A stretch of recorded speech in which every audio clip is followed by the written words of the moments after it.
구원의 교리 제3권 제18장 후기성도 개척자와 개척사업 연하 정착 성도들이 사막에서 장미꽃을 피움 호화스러운 풀먼차 설비가 갖추어져 있고 침대도 있는 특별차를 타고 기름진 유타 계곡을 통하여 여행하는 한 여행자는 잘 경작된 밭과 꽃이 만발한 과수원을 보면서 이렇게 서슴지 않고 말하였습니다. 그리감 영시가 이렇게 관계시설이 잘 되어 있고 아름다운 계곡을 당신들의 영원한 고향으로 택한 것이 전혀 놀라운 일이 아니군요. 때는 봄, 여름의 수확을 기다리는 곡식으로 온 밭은 푸르고 길가에 늘어서 있는 과일 나무에는 꽃이 만발하며 땅은 어느 곳이나 비옥하여 풍성한 수확을 기다리고 있었습니다. 유타주를 외관상으로만 보고 오늘날의 발전된 모습만을 보는 사람은 누구나 앞서의 인사만을 쉽게 할 수 있습니다. 그러나 그들은 유타주의 초기 역사에 대하여는 거의 아는 바가 없고 광야와 메마른 땅이 기뻐하며 사막이 백합화같이 피어 즐거워하도록 만들기 위하여 우리의 선조들이 얼마나 초인간적인 투쟁을 아끼지 않았는지를 거의 모르기 때문에 그와 같이 말하는 것입니다. 1847년 7월 24일 대솔트레이크 계곡에 들어가 산간 지역의 최초의 정착민으로서 그곳에 첫발을 내디딘 소수의 그러나 단호한 결의에 가득 찬 개척단의 눈앞에 펼쳐진 그곳의 상황은 오늘과는 매우 다른 것이었습니다. 땅은 황무지였고 자결하는 햇볕에 타 있었으며 겨우 그리스우드, 세이지 등이 계곡을 덮고 있었을 채소라고는 거의 없었습니다. 계곡의 강을 따라서 버드나무와 사시나무가 약간 서 있었습니다. 그 광경이야말로 황량하고 쓸쓸했습니다. 성도들이 불모의 사막에 정착함. 개척자들은 땅을 갈아보려 하였으나 너무도 오랫동안 사용되지 않았던 땅이었기에 이들에게 굴복하려 들지 않았습니다. 계곡에서 물줄기를 이끌어 땅을 흠씬 적셔줌으로써 그들이 가져온 몇몇 그러나 극히 귀중한 씨앗을 심을 수 있었습니다. 이처럼 그들은 피나는 투쟁을 시작하였으며 결국 그와 같은 투쟁은 사막을 정복하고 관계시설에 의한 현대적인 경작을 성공적으로 이끄는 결과를 낳게 되었습니다. 당시 로키 산맥 지역과 그곳에서부터 동쪽으로 이어진 광야는 사냥꾼에게만 알려진 사막이었으며 그들도 그곳에 산간 마을을 이룰 수 있다는 가능성을 전혀 기대하지 못할 정도의 지역이었음을 기억하시기 바랍니다. 그 이전에 그곳을 지나는 그나마 소수의 이주자들도 서둘러 태평양 연안으로 들어갔습니다. 아무도 생산의 가능성이라고는 조금도 보이지 않는 불모의 로키 산지를 점유할 생각은 없었습니다. 수령인이며 정찰병이었던 브리처 씨는 솔트레이크 계곡에서는 어떠한 곡식도 재배할 수 없다고 확신하여 이 계곡에서 옥수수 이삭 하나라도 열리기만 한다면 기꺼이 1,000불을 내겠다고 하였으며 이 지역의 실정을 아는 사람들은 그의 이 같은 의견을 조금도 의아스럽게 여기지 않았습니다.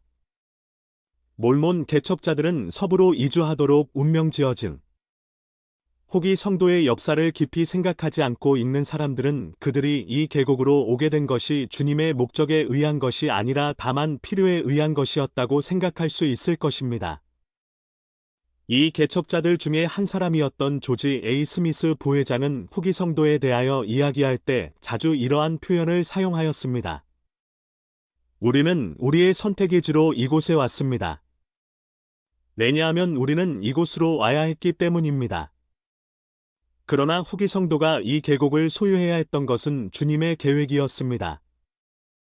이 목적을 성취하고 일리노이주에서 추방당한 교회 회원을 인도하기 위해서는 적으로부터 극심한 박해와 반대와 증오를 받아야만 했습니다. 만일 후기 성도들이 아무런 방해를 받지 않고 평화롭게 살고 있었는데 주께서 그들에게 편안한 집을 떠나 불모의 광야와 산을 넘어 이 계곡으로 여행해야 한다고 명하셨다면 많은 사람들이 이곳으로 오기를 거절하였으리라 생각합니다. 그들은 가정에 관한 한 만족스럽고 편안함을 느꼈습니다. 그들은 행복했습니다. 그들은 번영하였습니다. 그들이 나부를 점유하고 있을 동안에는 교회 역사상 최초의 평화의 시대를 누렸습니다. 그러나 그 기간은 극히 짧았습니다. 선지자가 성도들이 로키 산맥에 정착할 것을 예언함. 성도들이 나부에 살던 마지막 2년여 동안 이웃의 증오심은 극심하였습니다. 그러나 성도들은 일리노이 주에서 가장 큰 도시를 건설하였습니다. 그들은 안락한 집도 가졌습니다. 하나님께 경배드릴 수 있는 훌륭한 성전도 지었습니다. 당연히 그들은 그곳에 머무르고 싶어 했습니다.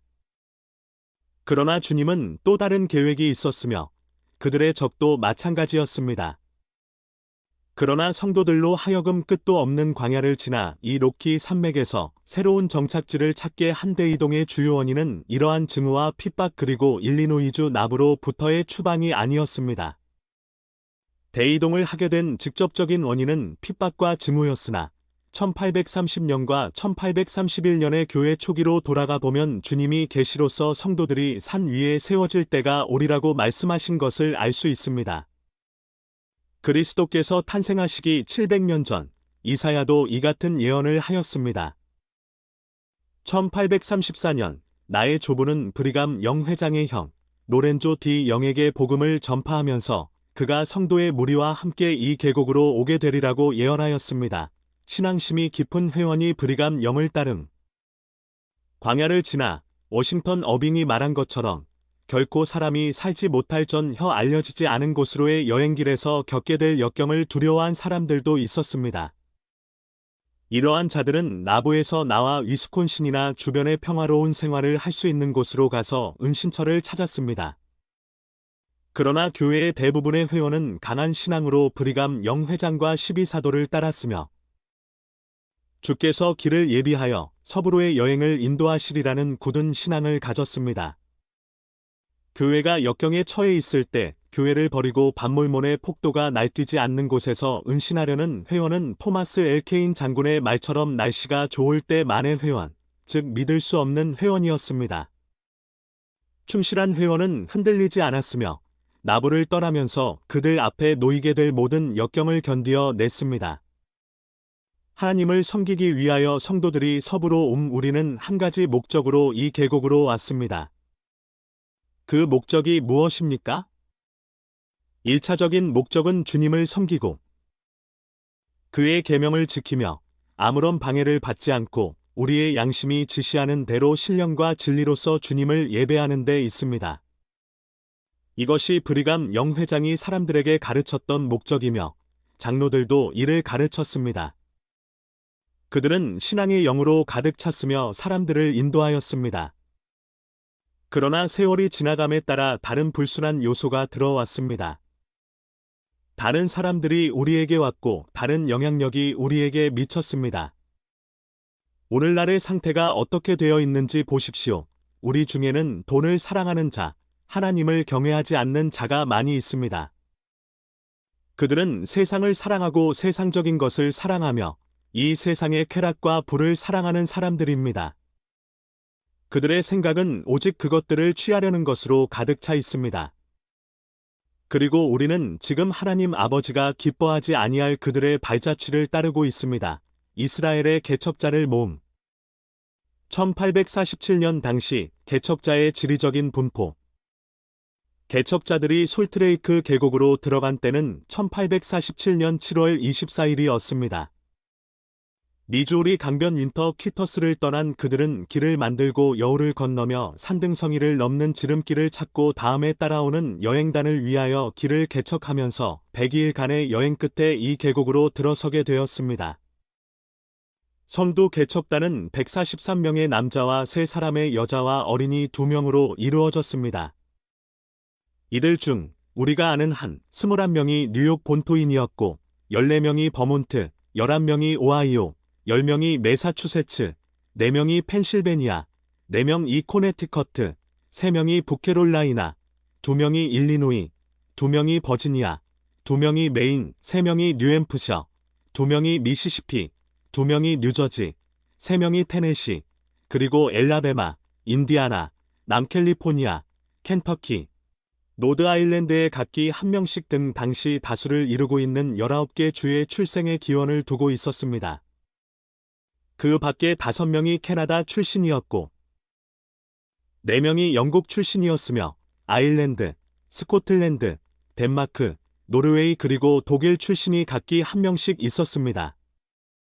사전에 계획한 것이 아닌데도 거의 미국의 모든 주로부터 성도들이 모였을 뿐만 아니라 유럽의 여러 나라로부터 모였다는 것은 특기할 만한 사실입니다. 출신 지역을 우리가 모르는 그 외의 많은 사람들도 모두 각기 각처로부터 왔으리라고 생각하는 것이 타당할 것입니다.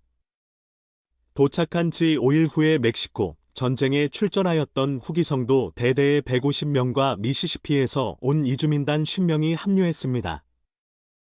계곡에 도착한 그들은 곧 계곡을 탐지하고 도시를 세울 곳을 조사하며 아직 이른 때였지만 가을에 처서리가 내리기 전에 농작물을 키워보자는 소망으로 땅을 갈고 씨앗을 심는 등 처음 며칠을 분주하게 보냈습니다.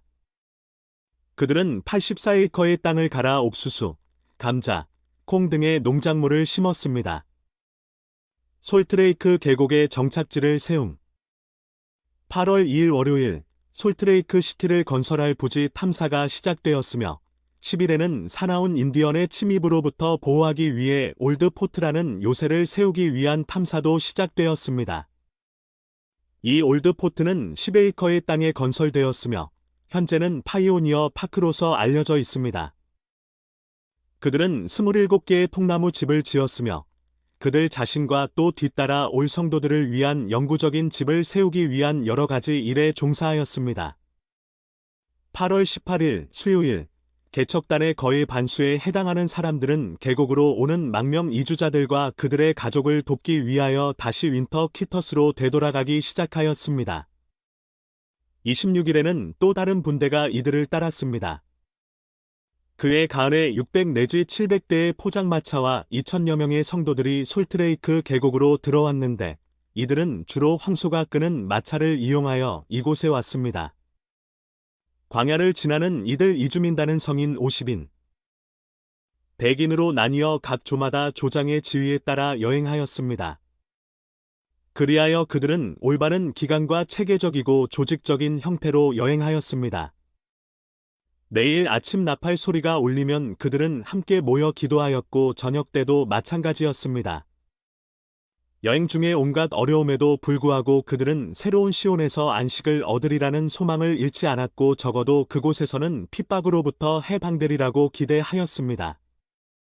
1848년 5월 31일에 623대의 마차로 총 1891명이 미시시피강의 윈터 키터스를 떠나 9월 20일에 계곡에 도착하였습니다. 이들은 주로 나부에서 추방된 후기 성도들이었으며 간간히 유럽 여러 나라에서 온 이주민들도 섞여 있었습니다. 그 당시 포트 안에는 450채의 건물이 들어서 있었고 3개의 제재소가 세워졌으며 제분소가 가동되는 등 여러 가지의 필요한 산업이 시작되었습니다. 초기 몰몬 개종자들의 국적 1840에서 50년 동안 전 세계적으로 복음 전파 사업에 많은 박차가 가하여졌습니다. 영국, 독일, 스칸디나비아 제국, 프랑스, 이탈리아, 스위스, 오스트레일리아 그 밖에 여러 바다의 섬을 포함한 여러 나라에서 선교 사업이 활발하게 진행되고 있었으며 많은 개종자가 속출되었습니다. 1849년에 외국으로부터 유타로 이주하고자 하는 사람들을 체계적으로 돕기 위한 목적으로 영구 이민 기금 조합이 조직되었습니다. 이 운동은 투기를 목적으로 창설된 것이 아니라 가난하고 궁핍한 자가 약속의 땅에서 보다 좋은 환경을 맞아 살 수 있도록 돕기 위한 기구로 창설되었습니다. 이 조합의 원조를 받은 사람들은 밀린 금액을 갚아야 하며 그렇게 함으로써 또 다른 사람도 혜택을 입을 수 있게 하여야 했습니다. 따라서 이 조합은 영구히 기능을 발휘할 수 있게 된 것이었습니다. 1847년부터 1856년 사이에 총 16,911명을 헤아리는 59개의 이주민단이 유럽의 항구를 떠나 유타로 향하였습니다. 그 이전에 이미 약 5,000명이 이주한 것을 합하여 도합 21,911명이 이주한 것이었습니다. 이들은 주로 영국, 스칸디나비아, 독일 그리고 스위스에서 온 사람들이었으며 프랑스와 이태리 등지의 사람들도 가끔 볼 수 있었습니다. 초기 후기성도 개종자들의 생업. 이들은 대부분이 영국의 공장과 탄광, 스칸디나비아의 어장과 농장, 독일의 작업장, 프랑스와 이탈리아의 포도원 등 여러 가지 직업에 종사하던 사람들로서 그들이 받는 임금으로는 도저히 바다를 건너는 배 삭슬 지불할 만한 돈을 모을 여유가 없는 사람들이었습니다. 1850년에서 1860년 사이에 이주해 온 이주민 중 약 28%가 일반 노동자였고 14%가 광부, 27%가 기계공이었습니다. 물론 이들 중에는 상인, 의사, 교수, 노련한 기술자, 예술가, 실업인 등도 있었습니다. 엄청난 재력을 갖고 있어서 불우한 이웃을 돕기 위하여 자신의 재산을 나누는 사람도 간혹 있었습니다. 성도들은 오로지 가난하고 궁핍하고 배우지 못한 무지한 사람들만으로 국한된 것은 아니었습니다. 그들은 여러 나라로부터 모였습니다. 그러나 그들은 지상에 쓸모없는 인간이나 사회로부터 추방당한 자들이 아니라 이들이 떠난 나라의 뼈와 힘줄이 되는 자들이었습니다. 이들이 없으면 국가가 망하게 되는 생명의 인적 자원이었습니다. 오만하고 자만심이 가득 찬 귀족층에 의하여 멸시당하고 짓밟힌 이들이었으나 귀족들이 그들의 생존을 의지하는 데가 바로 세상의 소금인 이들 천민이었던 것입니다. 가난한 자에게 복음이 전파되고 평민이 이를 듣고 기뻐하리라는 경전의 말씀을 기억하시기 바랍니다. 개척 이민단의 규모 확장. 유타주를 건설한 이들 개척 이민단은 위대한 산업 전선에 종사하며 위대한 나라의 기초를 닦았습니다. 이들은 일반적으로 가난하였으나 정직한 사람들이었습니다. 이들 중에는 자유를 수호하기 위하여 싸운 유명한 사람들도 있었습니다. 그렇기 때문에 유타 주민의 대부분은 뉴잉글랜드와 대서양 연안의 초기 식민지 가족의 후손입니다. 이리하여 몰모니즘은 세계 각처로부터 신앙을 받아들인 독립할 수 없는 가난한 사람들을 모아 그들이 농장이나 다른 여러 직종에서 일하게 하여 경제적으로 자유인이 되게 해줌으로써 그들을 독립적인 위치에 서게 해 주었습니다. 유타 테리토리, 주로 승격되기 전의 유타 지역, 가 창설된 지 30년이 지난 1880년에 그곳의 인구는 14만 3,963명이 되었습니다. 이들 중 외국인이 4만 3,944명이었습니다. 농업에 종사하는 사람들의 수는 14,550명이었고 4,149명이 상업에, 그리고 1,212명이 광산업, 기계업, 공업에 종사하였습니다. 유타가 미 연방에 가입되던 1896년도 주 보고서에 따르면 19,816세대의 농가가 있는데 그중 17,584 농가가 저당과 빚에서 벗어났습니다. 자동차와 호화스러운 현대의 문명의 이기가 들어온 이후에도 이러한 상황은 개선되지 않았으나 오늘날에는 대부분의 후기 성도는 저당 잡히지 않은 집과 토지를 갖고 있습니다. 초기 후기 성도의 개척 사업. 몰몬 개척의 체계성. 솔트레이크 시티가 건설된 후 2년 내에 이민이 크게 늘어 인구를 모두 수용하기 어려울 정도였습니다. 새로운 정착지를 형성하기 위하여 여러 탐사대가 북쪽과 남쪽으로 파견되었으며 솔트레이크 시티뿐만 아니라 먼 곳까지 정착지를 넓혀서 당시 동서로는 네브래스카와 캔사스로부터 캘리포니아까지, 그리고 남북으로는 오레곤으로부터 뉴멕시코에 이르기까지 확장시켰습니다. 우선 탐색대가 보내졌으며 부지가 선정되자 많은 무리의 지원자들이 그곳으로 가서 영구적으로 정착하였습니다. 개척단을 이룸에 있어서 새로운 개척지에서 필요하게 될 기술자를 적절하게 배치시키는 데 각별한 주의가 주어져야 했습니다. 유능한 목수, 석공, 물방아 만드는 자, 대장공, 구두 수성공 등등을 각 개척단에 배치시켰으며 각 사람에게 각자 해야 할 구체적인 일을 지명하였습니다. 모든 사람들은 계획에 맞추어 각자 일을 수행하였습니다. 모든 사람은 자신을 보호하고 일하는 데 필요한 모든 장비와 총과 그 밖의 필수품을 공급받았습니다. 땅을 갈고 도랑을 만드는 등의 필요한 동물과 쟁기와 씨앗도 공급되었습니다. 이러한 모든 작업은 공동작업 계획에 따라 수행되었으며 모든 사람은 그들 각각의 필요사항에 따라 똑같이 분배를 받았습니다. 사막을 개간하는 데 필요한 고된 노동에도 불구하고 그들은 행복하였습니다. 그들에 관한 이와 같은 기록이 있습니다.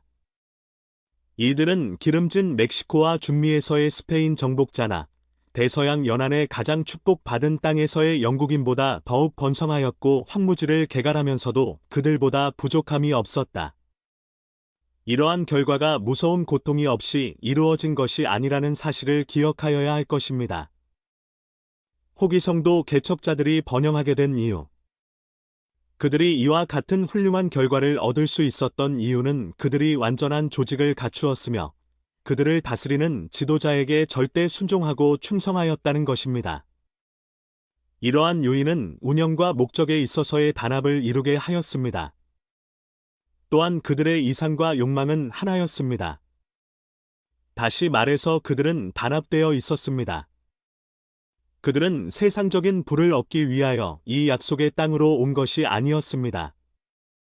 그들은 스페인 정복자들처럼 금을 얻기 위하여 이곳에 온 것도 아니며 다만 그들의 양심이 지시하는 대로 아무 방해를 받지 않고 하나님을 섬기며 평화롭게 살 수 있는 영원한 집을 세우기 위하여 온 것이었습니다. 이국의 여러 주와 외국으로부터 많은 이주민들이 솔트레이크 시티에 도착하자 그들은 땅을 개척하고 그들을 뒤따라 오는 자들을 위하여 길을 열도록 보내졌습니다. 영국의 직조기에서, 독일의 상점에서, 그 밖의 유럽 여러 도시와 마을에서 비독립적인 직업에 종사하던 사람들은 필요에 따라 그들의 생활을 바꾸게 되었습니다. 그들은 사막을 개갈하고 땅을 갈았으며 그리하여 성공적이고 독립할 수 있는 농부, 목축업자, 대장장이 등이 되었으며 자유의 나라에서 땅을 소유하는 자유지주가 되었던 것입니다. 그들이 어느 곳에서부터 왔으며 어느 나라의 언어를 사용하며 어떠한 직업을 갖고 있었는가는 문제가 되지 않았습니다. 새로운 환경과 같은 종교적인 이념은 그들을 모두 하나의 민족이요 종족으로 융화시켰습니다. 그들은 같이 생각하고 같이 말하기를 배웠습니다. 그들의 목적은 같았고 바램도 같았습니다. 각 사람은 서로의 공통되는 관심사로서 다른 사람의 관점을 이해하였습니다. 그리하여 그들은 서로 융화된 생활을 영위하였으며 각 사람은 지역사회 전체의 발전과 복지에 관하여 관심을 기울였습니다. 이와 같은 상황은 그들로 하여금 자신의 국적을 잊게 하였으니 이는 그들이 환경에 완전히 적응하여 그들이 살고 있는 그 땅에 속한 자가 되어 버렸기 때문입니다. 그들은 과거나 현재나 그들이 속한 국가에 대하여 충성을 다합니다. 노키 산맥의 후기성도 정주민에는 외국계 미국인이란 찾아볼 수 없습니다. 여러 나라의 가장 좋은 혈통이 유타에 모였음. 영국본 토민과 노르만 민족, 색슨족, 그리고 데인 민족, 중세 영국에 침입한 북유럽인 이 혼합하고 정복됨으로써 영국이 강대한 나라로 된 것처럼 우리나라도 여러 나라의 좋은 피가 혼합되어 강대한 나라가 되었습니다. 유타에서도 다른 어느 곳보다 더 완전한 종족 간의 혼혈이 이루어졌습니다. 왜냐하면 유타는 거의 모든 나라로부터 채로 걸러진 가장 우수한 자들이 모여 당시의 독특한 상황과 목적에 있어서의 융화로 인하여 전형적인 새로운 백성이 이루어졌기 때문입니다. 이 백성은 정신적으로, 영적으로, 그리고 신체적으로 강건한 민족입니다. 여러 가지 역경과 환경과의 투쟁은 그들을 강한 민족으로 만들었습니다. 애국심에 있어서 그들을 필적할 사람이 드뭅니다. 그들은 이 땅을 시온의 땅이라 믿으며 위대하시며 자존하시는 자께서 마음이 청결한 자를 위하여 예비해 놓으신 곳이라고 믿고 있습니다. 그들에게는 이 땅이 억압받은 자들의 피난처요 자유의 땅입니다. 그들은 다른 어느 땅보다도 복된 땅, 하나님의 섭리로서 일으켜지고 인도되며 보존된 나라로 온 것이었습니다. 그들은 그들 자신과 자손을 위한 기업을 얻기 위하여 기쁨과 영원한 즐거움의 노래를 부르며 각처로부터 이 땅으로 온 것입니다. 개척자들의 협동과 간의 공업. 개척자 가운데 간의 공업이 번영함. 이 계곡에서의 초창기의 브리감 영 회장과 다른 형제들은 산업면에 크게 봐줌을 두었습니다. 우리의 선조들이 빈손으로 왔기 때문에 그것은 필요한 것이었습니다. 그들은 일을 해야 했습니다. 그들은 근면해야 했습니다. 그들에게 필요한 것을 생산해야 했습니다. 그러므로 끊임없이 여러 가지 면에서 근면하게 일해야 한다는 권고가 주어졌습니다. 그들은 마음에 자만하지 말도록 가르침을 받았습니다. 그들은 주 하나님을 섬기고 그의 계명을 지킬 수 있는 이곳으로 온 것이었습니다. 그들은 부지런할 뿐 아니라 겸손하여야 한다고 권고받았습니다. 그들은 스스로의 옷을 검소하게 지어 입어야 했습니다. 우리가 이것을 늘 기억할 수 있기를 바랍니다. 우리가 이 권고의 말씀을 잊은 것을 유감스럽게 생각합니다. 브리감 영회장과 히버시 킴볼, 그리고 당시 총관리 여건들은 사람들에게 산업을 일으키도록 가르쳤습니다. 양을 기르고 양털을 모아 그것으로 옷을 만들고, 목화를 심어서 배를 짜며 아마를 심어 아마포를 만들고, 제역 공장을 지어 가죽을 만드는 등 갖가지의 산업을 일으키도록 가르쳤습니다. 이 같은 산업이 우리 가운데에서 일어났습니다. 그리고 우리가 그 당시 교회 총관리 여건이 우리에게 주었던 권고를 기꺼이 지켜나갔다면 지금도 우리는 이 같은 산업을 갖고 있을 것입니다. 간의 공업, 경제 안정의 보루. 초기 지도자들은 정주민들에게 그들이 소모하는 물건을 가능한 한 직접 만들고 절약하여 물자를 낭비하지 말라고 가르쳤습니다. 간의 공업을 육성시키는 일은 많은 설교의 제목이 되었으며 자연의 원료를 활용하여 생활 필수품을 만들고 값비싼 것에 탐닉하지 말며 가정에서 소모되는 것은 집안에서 생산하도록 하라는 브리감 영회장의 권고에 따라 그들은 여러 가지 유용하고 필요한 산업을 일으켰습니다. 방적 공장, 제역 공장, 제철소, 제재소, 제분소, 도자기 요업, 그 밖에 여러 가지 산업이 시작되었습니다. 사람들은 그들이 사용하는 물품을 제조하는 것을 배웠으며 그들이 소모하는 것을 만드는 방법을 배웠습니다. 그들의 옷은 검소하기는 했으나 매우 견고하였으며 그들이 직접 손으로 만든 솜씨는 결코 부끄러워할 만한 것이 아니었습니다. 필요는 발명의 어머니라는 말이 있습니다. 당시 문화 지역으로부터 1000마일가량 떨어져 있는 유타 주민으로서는 그들의 소모품을 그들 스스로 직접 만들어야 했습니다. 그러나 후에 대륙 횡단 철로가 개통되면서 이와 같은 상황은 달라졌습니다. 그러나 좋은 면으로 달라진 것은 아니었습니다. 철로가 큰 혜택이 되지 못하였다는 것이 아니라 물건을 만들기보다는 동부에서 사들이는 것이 더욱 손쉽게 되었습니다. 그러므로 그들은 옷을 스스로 지어 입는 대신에 외부로부터 사들이기 시작하였는데 대부분의 경우가 그들이 직접 생산하는 것보다 못한 것이었습니다. 협동하는 후기성도 산업. 유타의 기초가 놓이던 때로부터 현재에 이르기까지 협동은 모든 후기성도 사회의 강한 특징이 되어 왔습니다. 내게 사회의 긴밀한 연락과 다른 관점을 갖고 있는 사람들의 영향력에 의하여 이러한 현상이 다소 감소되기는 하였으나 아직도 많은 부분에서 계속되어 오고 있습니다. 개척 시대에는 협동 계획 아래서 집을 짓고 도랑을 팠으며 밭을 일구고 저수지를 만드는 등 지역 사회에서 필요한 여러 가지를 행하여두며 이러한 모든 일은 노임을 받지 않고 무료 봉사로 이루어졌습니다. 각 사람은 모든 사람의 복지에 대하여 관심을 두고 있기 때문에 이와 같이 필요한 노동에 자신의 시간을 무료로 바쳤습니다. 그들은 자신의 노력에 대한 혜택을 거두게 되리라는 것을 알고 있었기 때문입니다. 오늘날에는 사람이 자기의 시간을 들이면 마땅히 그가 들인 시간에 대한 보상을 금전상으로 받아야 한다고 생각합니다. 그리하여 이 같은 노동에 대한 여론, 외계 사회와의 교류가 이 같은 관습과 학설과 기존 제도와 어우러져서 이 훌륭하고 정이 깊은 협동제도가 상당히 변경되었습니다. 이 같은 현대라는 상황은 지역 사회의 복지에 대한 개개인의 공동 관심과 단합의 정신을 파괴하며 모든 사람이 동료를 위하여 사랑을 보이는 봉사 정신을 말살시키고 있습니다.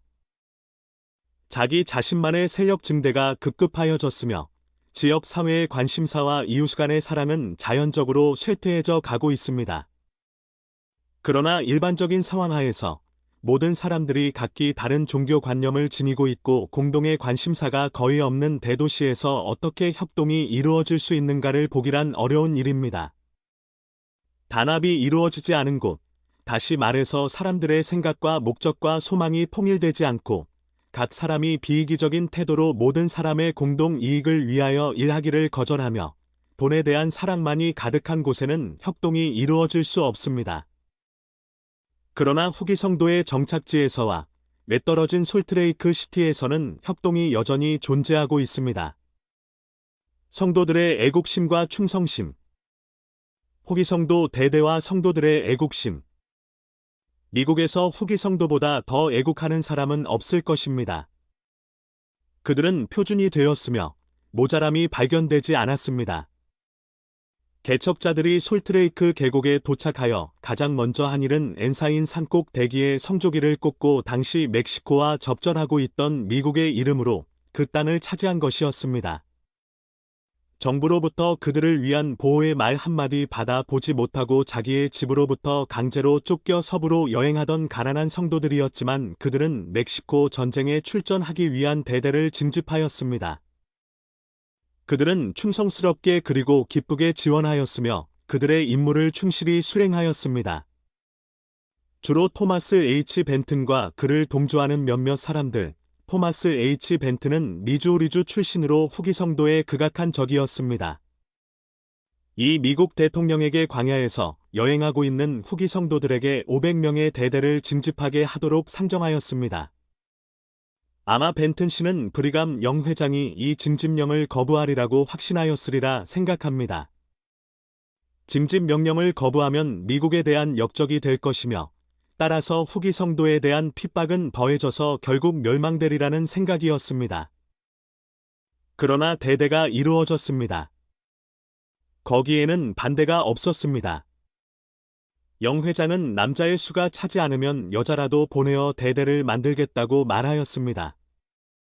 대대가 이루어져 태평양 연안으로 진군하게 되었습니다. 권력의 복종함. 교회 회원으로서 기존 군법을 지지하지 않는 자는 시민으로서 정부에 충성되지 않을 뿐 아니라 그의 교회와 하나님 앞에 충성되지 못한 자입니다. 우리는 이를 이해하여야 합니다. 무엇보다도 우리는 법을 준수하여야 하고 서로 이웃과 함께 의롭게 생활하며 진리와 의의 정신으로 살아계신 하나님을 섬기고 동시에 통치할 권리를 가지신 이가 오셔서 다스릴 때까지 국법에 복종하여야 한다는 사실을 이해하여야 합니다. 초기 유타의 반몰몬. 유타에는 성도들에 대하여 악한 소문을 퍼뜨리고 그들의 생명을 위협하며 죄를 범하고 성도들을 희생제물로 만들려 하는 무리가 있었습니다. 법률 집행관은 미국 대통령이 임명한 정부의 관리였습니다. 유감스럽게도 이들 중 몇 명이 주동이 되었습니다. 가장 가증스럽고 피에 굶주린 음모가 꾸며져 미국 국민으로 하여금 후기 성도에 대하여 분노를 일으키도록 야기시켰습니다. 솔트레이크 시티를 중심으로 1000마일 이내에서 행하여진 모든 죄악은 모두 후기 성도 지도자의 범행인 것으로 고발되었으며 아직까지도 세상에 범람하고 있는 반몰몬 책자의 기초 자료가 되었습니다. 이러한 거짓과 너무도 잘 꾸며진 이야기 때문에 1857년에 미국 정부는 전혀 근거도 없었던 반란을 진압시키기 위하여 군대를 유타로 보내었으며 성도들로 하여금 자신을 방어하게 하였습니다. 정부가 실수를 범했음을 알았을 때 그것은 참으로 모욕적인 일이었습니다.